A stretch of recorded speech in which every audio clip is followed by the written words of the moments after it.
Hello, everyone. This is No Earthly Explanation.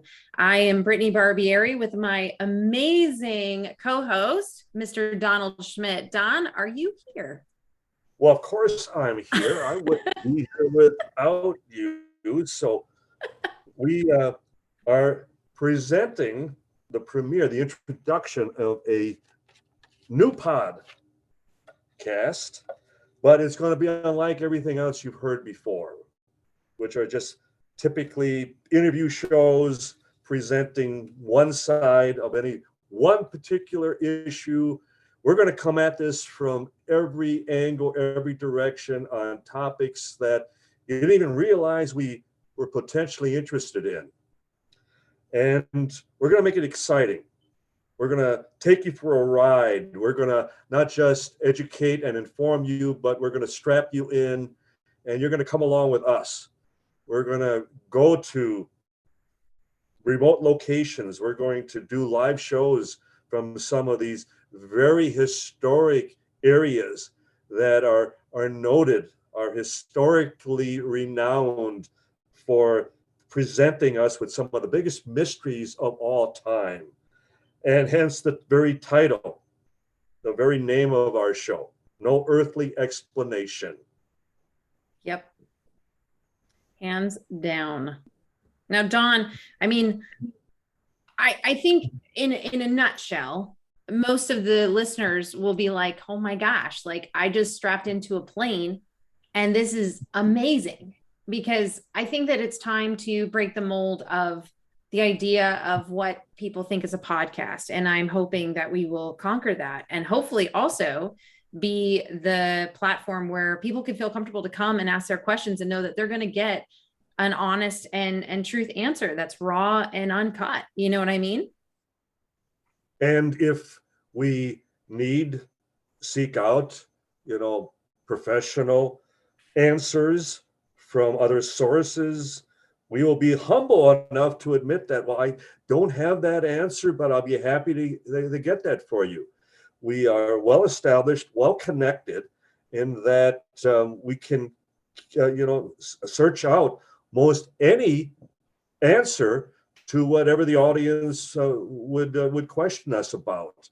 And so we look forward to that as well, that this will serve as a ongoing, as far as area of communication between us and the listeners, that it isn't going to be just us sitting here for an hour program, that we hope that it will generate this ongoing feedback throughout even each episode and through the course of the series. Exactly. And also, like, our title alone, No Earthly Explanations. I mean, that kind of goes out on every paranormal platform that you can imagine. Obviously, you and I are both ufologists, but some of the topics that I think are important and topics that we will be discussing are, of course, ufology, UFOs, things like that are current and relevant that I know a lot of the listeners are really interested in.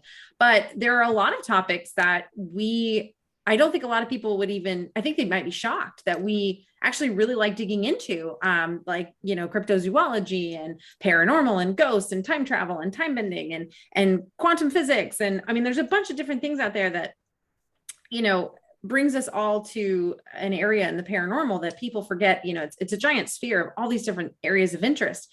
And I think if people start sending out questions in regards to certain topics, and like you said, Don, if we're honest to the core, that if we don't have the direct answer, we might be able to bring on somebody onto the show that might have the direct answer for that question. And then we want our viewers to feel like they're a part of this ride with us and our listeners. So having that in mind, it's going to be a positive thing for the listeners. And I know you'll agree with me, because they'll actually feel like they're heard. And I know that I love when I get an email or a question that challenges me, but then when I'm able to answer it for them or help them, lead them to where they can get the right answer. And then they are just so excited about getting some kind of feedback, because they are just as into it as we are. They're just learning about it now and they want to know more and more. And so it's just this amazing, like handoff of like a torch. I mean, kind of like how when I came to you, I mean, my gosh, Don, that was how many years ago now? Like, you're my mentor, but like it was so many years back. It seems like 20. But it's only been a few years. But as you described, Britt, the very idea that even UFOs, as much as we would like to focus and limit its possibilities, as you'll learn more and more as you really get into it, that it's all encompassing, that it entertains every possible theory as to what the source, what the origins are. And throughout the decades, the modern age of ufology, the fact that it has elicited commentary and suggestion from those within psychic phenomena and those who, actually explored the possibility of time travel and parallel universes and interdimensional travel and just nuts and bolts, hardcore traveling, physical traversing of from planet to planet, that type of thing. And as a result, this is going to be also a learning experience for the two hosts, because no one has the answers on all of this. That's one of the reasons that whenever we're described as experts on a subject, how do you become an expert on a mystery until it's solved, until you come up with a final resolution? So we look forward to the fact that we may educate ourselves more than the audience from week to week. So we're very excited about the possibilities of this new show. Yeah, and it's endless. I mean, think about Roswell. That's still a mystery. And it's the wonderful and glorious 75th year anniversary. Yes. And Roswell, as it has become a household word, not only here in America, but throughout the world.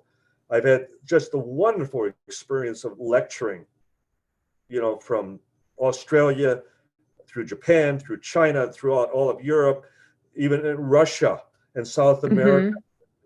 And it has become synonymous, not with any conventional explanation, but just let your imagination go wild once again. And certainly with the notion of it being covered up, here it is, 75 years, and it is still covered up. The very idea that the United States government has provided us with 4 official explanations for one event. I always joke when I lecture that husbands should try that with their wives coming home too late some evening. Well, honey, if you don't like this one, let's try this explanation. Right. It's not going to work. We're going to see right through it. But sadly, it does work for the government. It finally comes down to like the late comedian George Carlin, when he used to always point out, I don't believe anything coming from the government. And I would point out that go the opposite way, you'll be much closer to the truth, because the government has a long history of deception. They do what's best for themselves, and it seldom has anything to do with the general public. And we will happily, Britt and I will happily invite any representative from the United States government / military to come on and defend their position. In fact, with Roswell, on any one of the 4 explanations. And that challenge, we put that gauntlet down tonight. The idea that anyone who would like to use our program as a forum to present their side of any issue, you are more than welcome on any one of our programs. Absolutely. Our door's open. But the problem is, though, is I don't know if that, Roswell is such an interesting topic, because it's been the mystery for so long, and it's been covered up. And I say that with big, it's to the point to where they've had, and you can correct me if I'm wrong, Don, but it's like they've had to backtrack a few times and come up with the next excuse of what it could be. But the problem is that and you've experienced of the things that you've taught me are the deathbed confessions, where they finally have come, they're like, I can't die with this on my conscience. And how do you combat that many confessions? And then you still have all this information now that's slowly starting to leak out about Roswell. And yet they're still nope. And they're still trying to sweep it under the rug, but it is still the smoking gun. It is still a big focus. And right now it's the huge focus of this year because of the 75th anniversary. And you and I, Don, we have a lot going on, and you especially have a lot going on. And so there's so much cover up with Roswell. And then it just seems like it just continued to go through history. It was like, oh, well, they believed us on this one. So, hey guys, let's, this one we need to clean up with another excuse. Oh, they bought it. And it just keeps going through history up until today. And I'm pleased that you brought up the deathbed confessions, which often have been not only very sobering, but very touching, very heartwarming. Mm-hmm. Because in my case, it's like I'm losing my uncles over and over again. I go down to Roswell. I'm approaching 200 times that I've been down there since the conception of our own independent investigation about this. And where I first worked with Dr. Kevin D. Randall. And then over the last 20 years, I've been with Thomas J. Carey. Mm-hmm. And each time I go back, it's a little more lonely, because all those people, all those individuals who I would sit with and spend time with in their homes, we would go out to dinner. They would treat me like family because I wasn't laughing at them. I was taking what they described to me seriously. Mm-hmm. And one of the things that I personally need to emphasize in this introductory program is that, ladies and gentlemen, I was a total skeptic. I thought we would make a single weekend jaunt down to New Mexico and wrap this up and prove that this was something prosaic, something conventional in short order. Mm-hmm. And we could not get back to New Mexico fast enough, because we realized we had a tiger by the tail, that if indeed, as the eyewitnesses were describing, that this happened as they portrayed it, that we were on the biggest story of the millennium. That Right. Indeed a crash of a craft of unknown origin took place, and the wreckage and the remains, the crew, were recovered, including a survivor that, my God, how could we turn and pretend it was just another UFO story? It was just another lights in the sky type of event. Now you see it, now you don't. The Cheshire Cat, you see just the smile after it disappears, that type of thing. But Mm-hmm. Roswell is, the granddaddy of them all. And I'm so pleased that I'm still on the case with my partner, Tom Carey. And we have our wonderful museum down in Roswell, New Mexico. We're approaching our 5 millionth visitor since we opened, since we started now 27 years ago. And we will be also doing shows from the museum. We will Mm-hmm. be presenting as far as updates, as far as activities and presentations and programs and plans for the 75th anniversary. So we feel that in many respects, being the 75th anniversary, that we couldn't be starting our show at a better time. Oh, I agree. And I mean, on top of that, as people talk about Roswell, I mean, obviously, as maybe some people don't know, but you obviously were just in the Discovery Channel's, Roswell, the Final Verdict, that we're using new AI technology in regards to a lot of the confessions and the conversations that took place. And the AI proved like 98% of the tellings of the stories were accurate and true and completely truthful. It moves forward into today, where it's like we have this new generation that's kind of really taken paranormal by the horns, right? And so anytime that something is leaked, I mean, I think so many people were so pumped up because they know the history of Roswell and they know about the cover up, that when all of a sudden the government was like, oh, we're going to release, all this information in regards to what we know, which we all know that was like a whoa, whatever. I think everybody got totally excited about it. And then when it came out, it was like, what? Like, what is this? Why did you even put this out there? But it like spun this whole interesting, like all these theories came out and all this stuff came out. And then of course you have US military US Navy coming out talking about what they've seen and how it's like haunted them because they were told to not talk about it, and then they're talking about it because the videos, allegedly leaked. And so you have all these, things coming into today that's now like kind of turning this whirlwind tornado effect happening to where more and more people not only want to just know about UFOs, but now they're interested in the paranormal and how did all this come to be? And if they're covering this up, what else in the paranormal spectrum are they covering up?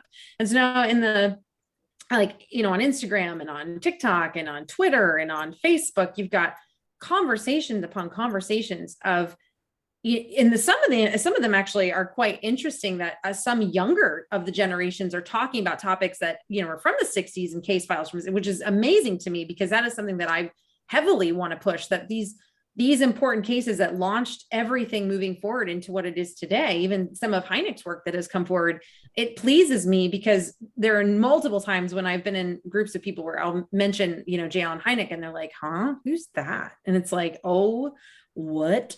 You don't know his name, like who that is, but it's only because that information hasn't really been out there. But now it seems like it is. Like it's all of this has really, I felt, come to a head as soon as this whole big report that came out. Everybody was all, waiting for this giant report that they kind of just, I feel it was like, oh, we went through all this in 2020. And there was a lot of alien news and paranormal news and UFO news that hit during 2020, but everybody was so concerned with the pandemic that they didn't really know all that stuff that leaked out. And then when they caught up to it and then they knew the report was coming, it was like, wow, oh man. And then it was this giant epic fail, in a sense, when the report came out. And then and then of course it then spun this whole other thing too, where people were like, because they basically admitted that 143 cases are still open for debate on what they are. We only could name one. So I guess that's an interesting thing. But it did spin into all this new, uprising of younger generations wanting to know more about what's happening. And I think that is absolutely fantastic because it really needs to reach the whole new generation that's coming up underneath us. So it continues to thrive. And see where the audience can take rather, as far as solitude, in the fact that even our elected officials really know more than the average person on the street. When I consider those of elected officials who have been involved in the past or even talked about this subject, which at one time was so taboo that it was a career breaker, that if you were a professional and you wanted to lose your job in short order, just claim to have seen a light in the sky some night, or claim to have had an experience or an encounter that left everyone scratching their heads. And the first knee-jerk reaction was, what were you drinking? What were you smoking at the time? Yeah, we've all been conditioned. We've all been programmed to have that type of response to such description. But yet, I could mention, politics withstanding, former Presidents Clinton and Trump, the late Senator Barry Goldwater of Arizona, the late Congressman Stephen Schiff of New Mexico, the former governor of New Mexico, Bill Richardson. And they have all lamented at one time or another that they couldn't get the truth about Roswell. So we're good company, all the way to the Oval Office. The idea that even the president isn't informed and isn't briefed on this subject. So we're all students in many respects. But the advantage that we have is that as students on the subject, we have been studying this for, in my case, many years. And so there's a history behind my observation, my point of view. And it isn't where I just read a book. It's where I've been in the field this many years. And I have the good fortune of having the foremost authority on the subject, the late Dr. J. Allen Hynek, who was the consultant to the Air Force's very Project Blue Book for almost 20 years. And he was my mentor, my teacher, my scientific director, and my dear friend. And I was one of his investigators. And I then became his director of special investigations. And I served on his board of directors for 10 years. So I come into this with not a jaundiced eye. I come into this with not any preconceived theories. I come into this as a skeptic who made a full 180-degree as far as acceptance that we were dealing with something that truly does not have any earthly explanation. The fact that here, the United States government, after all these years, they still have no earthly explanation. Mm-hmm. So get ready, because we're getting on a roller coaster ride that is going to be an adventure that we are still very much part of. We are welcoming our audience to get on, join us for the excitement, for the learning education of something that once again defies earthly explanation. Now, Britt, I'm going to throw it to you to give us your background, how you became involved with this, and how we even met, at least over the internet so far. Be perfectly honest, but It sounds like that sounds like, oh, you met on like ufologists.com. Like we met on the internet. Oh, well, there are stranger places to meet. That's true. That's true. I'm gonna let you take it from there, and then you can toss it back to me, and then I'll give a little bit of my background as well. So go ahead, Britt.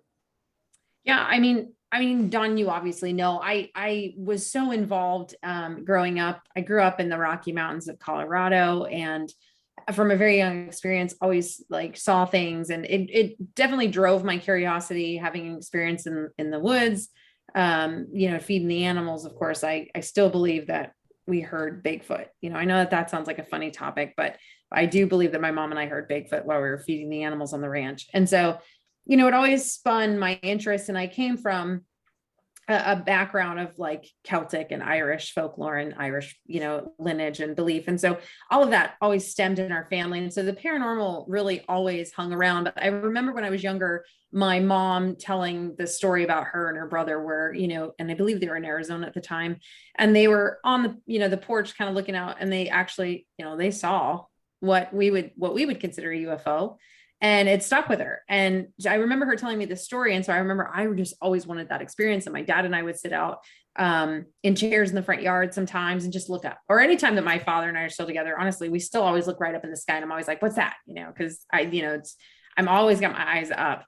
And, I dabbled in all types of paranormal, but I really, Close Encounters is like one of my top 5 movies, and J. Allen Hynek's little cameo in there is just, from a little kid, knowing that was always like, oh my gosh, this man, and he created all the stages of, all the contact stages of what everything means in regards to that. And so I learned so much from his teachings and his readings of his books at a very young age. And then I always just wanted to keep branching out. And I did grow up in the entertainment industry. I was always on sets, and then, behind the scenes, everybody always knew Brittany's the paranormal person, go ask her the question. So I was always the person that everybody came to ask questions off set when we were just chilling between scenes about, I think my house is haunted, or I think I saw a UFO. Like, what do you think?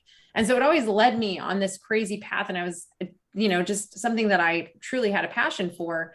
And then I got into creating concepts for, different platforms and different networks and things like that, creating different paranormal type concepts. And I was actually working on one when I needed a really strong ufologist. And, it was one of those things that I reached out to you, Don, obviously. And to be honest with you, I really didn't even think that you would respond back. I know that sounds terrible, but I was like, this guy, he's probably super busy, and he probably doesn't want to take the time to do this project with, me and this production company I'm working with at the time. And I had this brilliant idea. I thought it was brilliant. And I was like, I just don't know if he's going to take the time. And sure enough, you responded back with such like eagerness and excitement that I was just so stunned.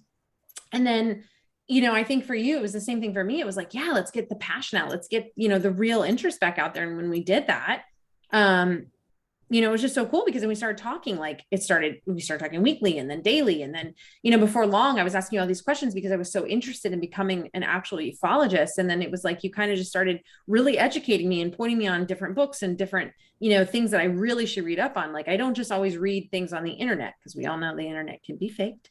And so I love going back to hard cover books, like paper, and actually reading through books, because most of the time those people have had the actual boots on the ground experience that you need. And you guided me there, you took me there. And then, to actually have you as my mentor all this time, and the person I can lean on in ufology and ask questions and continue to guide me and lead me correctly, has just been one, it's been an honor, Don. And you've known that since like day one, because I've told you many times that working with you is like, I'm getting the honor of working alongside Alan Hynek. And so for me, it's just, it's just been a whirlwind of emotion for me, because that's something that is really incredible. And you sharing those stories with me, and sharing your stories of you and Jay Alan Hynek together, and being on the field together, and through all your explorations together and adventures together, and hearing those stories, you talk about the wonderment that you've mentioned multiple times, and you've brought that back for me even more so. Like, I've always been the big kid at heart, and I always believe in having an imagination and stepping out of the box. And when people tell you something is impossible, I hate to be that person to laugh, but I always laugh back and go, well, I think it's possible until proven impossible. And you can only prove that it's impossible if you've taken the steps to prove that. So right now, anything we're talking about is possible. So you encourage that, and you kind of repeated the same thing back to me. And it was very humbling, and to be where we are today, and to be able to do this with you, this amazing journey and podcast has just been an honor. And, for everybody listening, Don is like the coolest guy ever. he's a no BS guy. Like, I love that. Like, I will be honest, one of the first conversations I had with you, Don, you were like, listen, I will put my boot right in that door. And if I know that there's something behind it that I need to know, we are going to get in that door. Mm-hmm. And I thought to myself, oh my God, I love this man. Like, that is what I'm talking about. Get in it done. Like, I was so excited that I was like, I'm going to go get my butt kicking boots on, and I'm going to follow Don to wherever we need to go. And if he says we're going in, by golly, I've got his back. We're going in, guns blazing. Let's get this done. And I was just like, oh my God, this is amazing. And then to, be mentored by somebody so badass, I just didn't know what to do with myself. This is just so cool. Like, he's just ready to take ufology by the horns. And I was just so thrilled that there was somebody else out there that literally had no fear of getting their boots dirty. And Don, man, I've been into paranormal for so long, but to meet somebody that's willing to get in there and get their boots on the ground as much as you has just been amazing. Absolutely amazing. Because there's a lot of people that know so much, but they think they know so much, but it's because of the computer, like they've read and they've done anything, but I mean, real boots on the ground, and you're the guy, you're the man for that. Well, I'm flattered and I'm humbled, and thank you. It is something my father would often comment about people's conversation about what should be done given a certain problem or situation. And he would always, but it doesn't get it done. Mm-hmm. And I find how often I will observe politicians, I will observe as far as teachers, even professionals in other fields. And, well, we should do this, we should do that. But what are you doing about it? I mean, we can talk all we want about, well, somebody needs to do this. So, well, we're going to do that. And we have been doing that. I've led 5 archaeological digs to the Roswell crash debris field for a reason, because I require, physical proof. I require definitive proof. If I'm going to state my reputation, I'm going to stake my life as to what my position is regarding a certain topic. And in this case, it would be Roswell/UFOs. I want to be in the race, and I want to be at the finish line. Mm-hmm. And too many people, they're not just on the sidelines, they're sticking their legs out as we run by. Yeah, that's I'll true. I'll never forget, and he was the former director of one of the international groups. And I asked him, why can't you give us a fair shake? Why can't you at least present our side of the case? And he responded to me, because Don, if you guys solve Roswell, it puts us out of business. Which is crazy. I mean, come That's on. all it is to you. It's a business. Well, no, no, and it's not a business to Brit. It's not a business to me. We're going Mm-mm. to approach this, and it's like the old Japanese murder trial, and it talks about the Rashomon effect. That to every event, there are three sides to every story. There's your side, and then there's my side, and it is what really happened. Exactly. Now, what the audience will have a choice. Who is doing more to determine what really happened?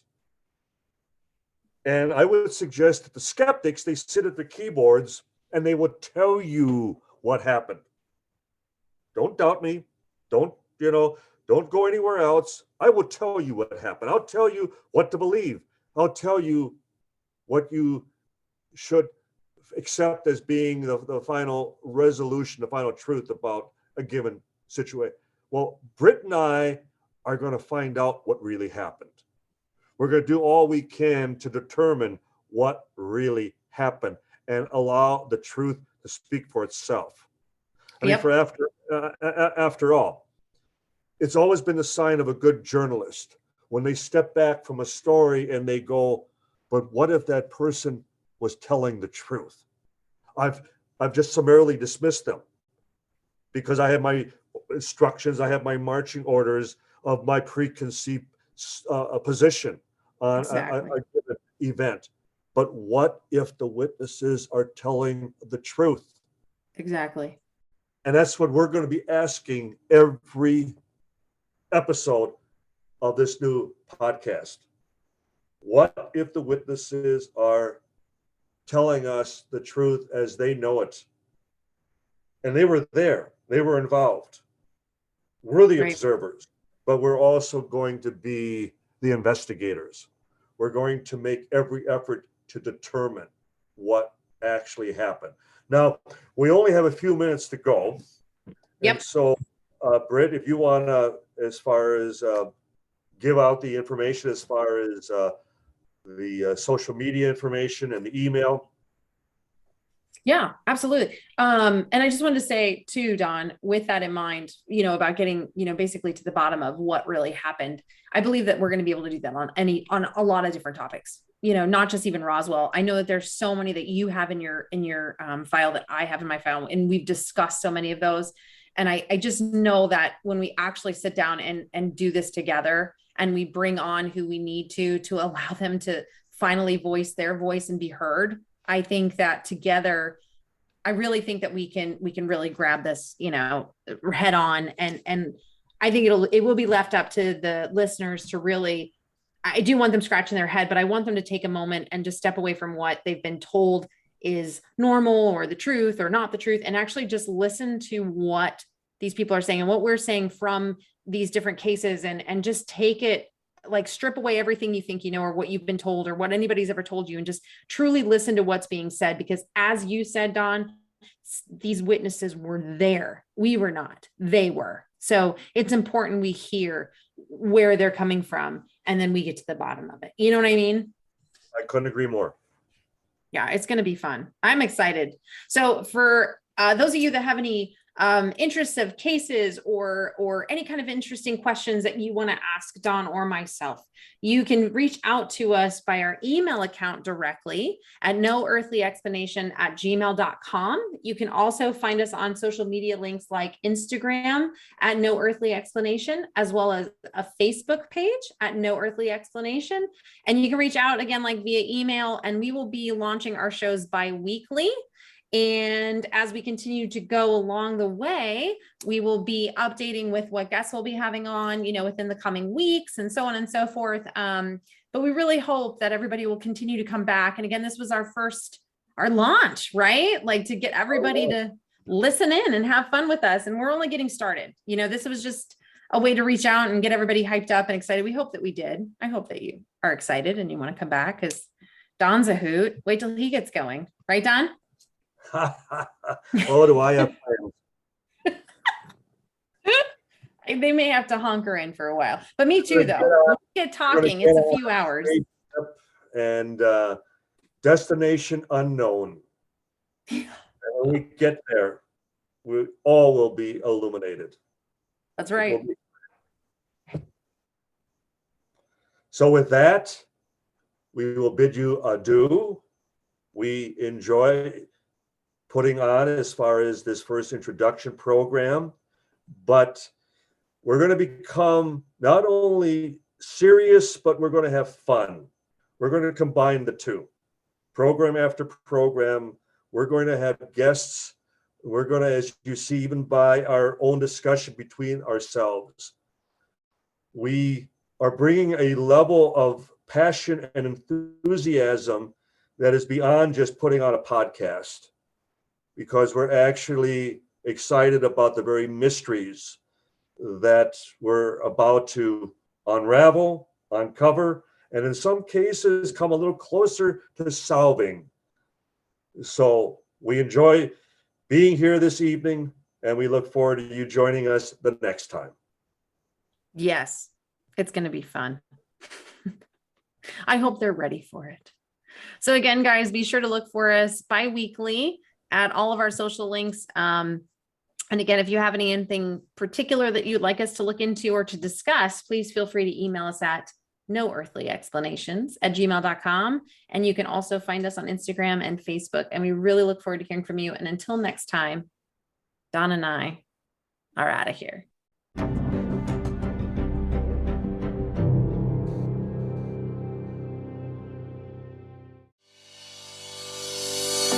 Thank you for listening to this podcast. Please be sure to rate and review this episode. This podcast is produced by Todd Fisher and distributed by Metacortex Publishing. This podcast is copyright. Any previously trademarked or copyright content is used by permission. Information and opinions stated in this podcast should not be construed as medical advice. Please be sure to visit the official website for the International Association of Metatomics at metatomics.org or find us on social media for other unique content.